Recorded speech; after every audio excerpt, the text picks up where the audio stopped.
वक्रतुंड महाकाय सूर्यकोटि समप्रभ निर्विघ्नं कुरु मे देव सर्वकार्येषु सर्वदा।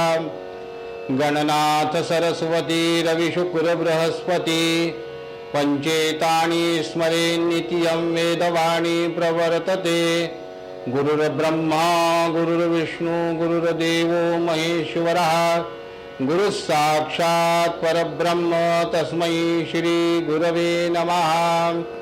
कृष्णाय वासुदेवाय हरये परमात्मने प्रणतक्लेशनाशाय गोविंदाय नमो नमः।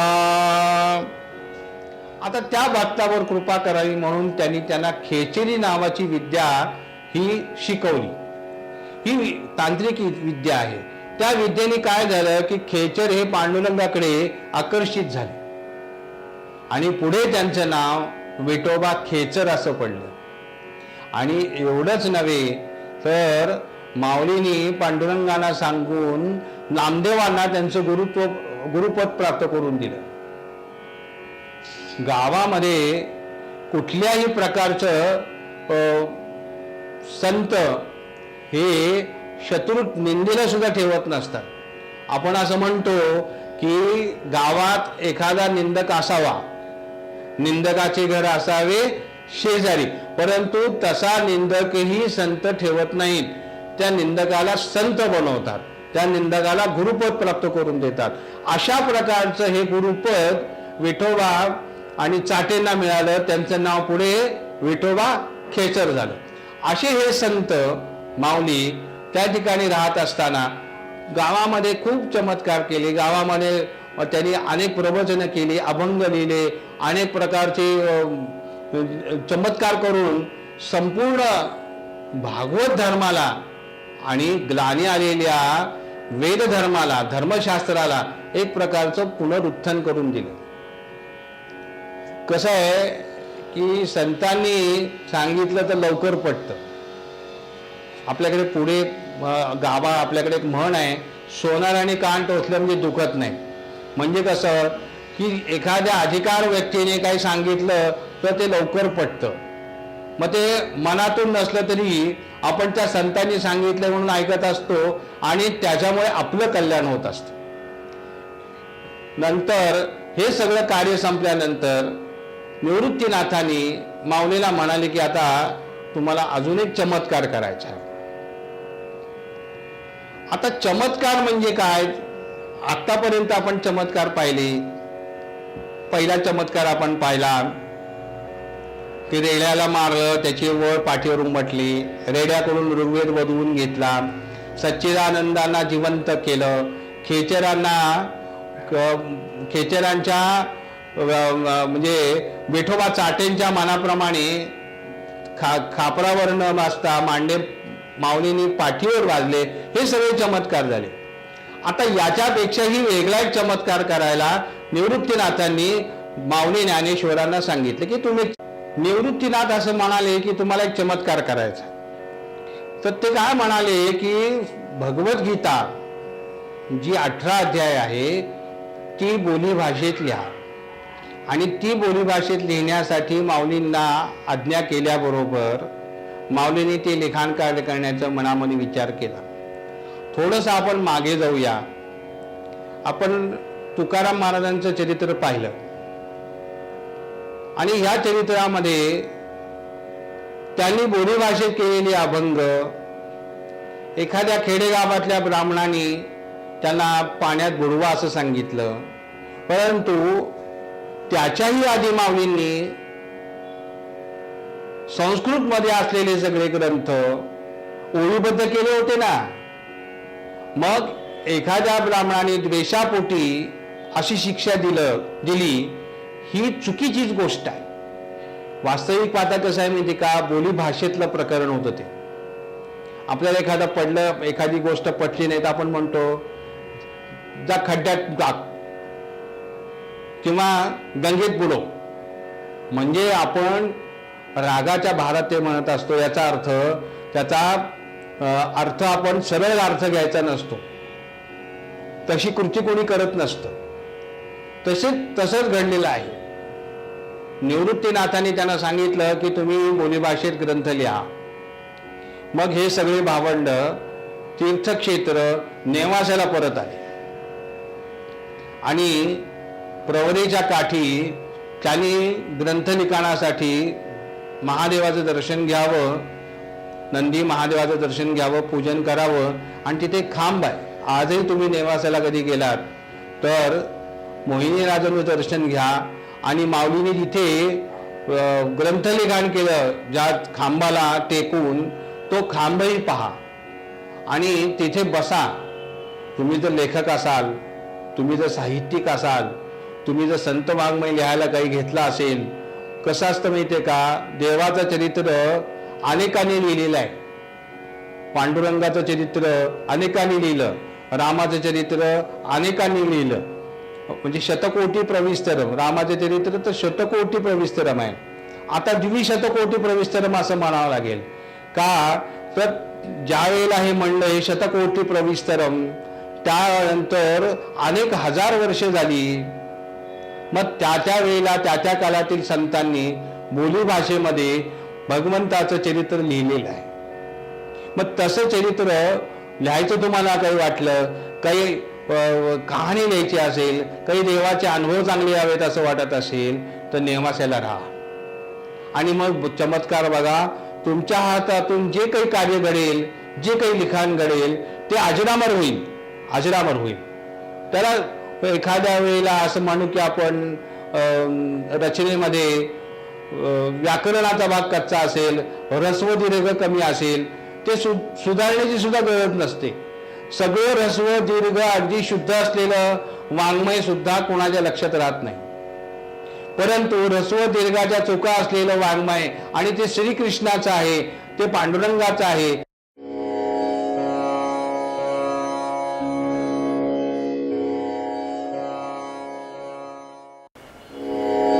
सर्व गुजराती बांधवांसाठी खुशखबर. www.jiavirat.com या वेबसाईटवर गुजरातीमध्ये दर रविवारी साप्ताहिक बातम्या सुरू होत आहेत. સૌ પ્રથમ ડોંબિવલી કલ્યાણ ગુજરાતી સમાજ વતી દુનિયામાં વસતા તમામ ગુજરાતીઓને જય શ્રી કૃષ્ણ. અતિ આનંદ થયો આપની સમક્ષ આવતા, કારણ આપણે ઘણા બધા ગુજરાતી કાર્યક્રમો જોઈએ છીએ. ડોંબિવલી કલ્યાણ ગુજરાતી સમાજના કોઈ પ્રોગ્રામ કે સમાચાર બતાવવા માટેનું કોઈ માધ્યમ ન હતું, તે હવે આપણને મળી ગયું છે. વામનમાંથી વિરાટ બનવા આપણા સૌ ગુજરાતી લોકોના સાથ સહકાર સૂચનોની અમને જરૂર છે. આશા છે આપ આપના સલાહ સૂચન, આપનો કિંમતી સમય કાઢી અમને આગળ વધવા માટે મદદરૂપ થશો. તો જણાવો આપના મંતવ્ય, જેથી અમે આપણો પ્રોગ્રામ તે મુજબ બનાવી શકીએ. અમારી વેબસાઇટ છે www.jiavirat.com.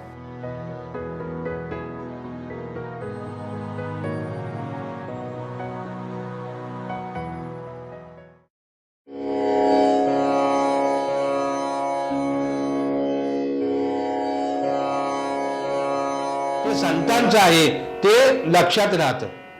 आणि किती वर्ष राहतं, तर चंद्र सूर्य जोपर्यंत आहे तोपर्यंत. आपण असं म्हणतो की तुझी कीर्ती चंद्र सूर्य आशेपर्यंत राहो.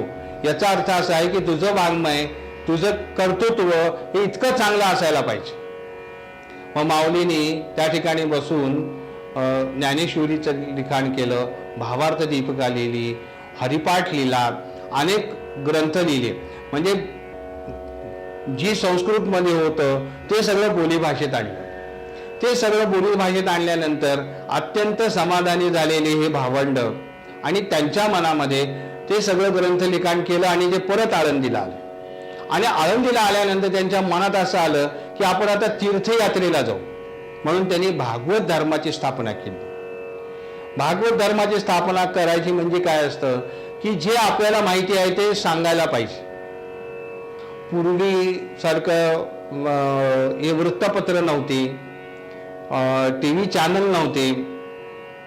आज आपलं खूप मोठं भाग्य आहे की आपण ह्या चॅनलवर किंवा jiavirat ह्या .com वर आपण हे सगळं घरी बसल्या पाहू शकता आणि केव्हाही पाहू शकता. त्यावेळेचा काळ वेगळा होता.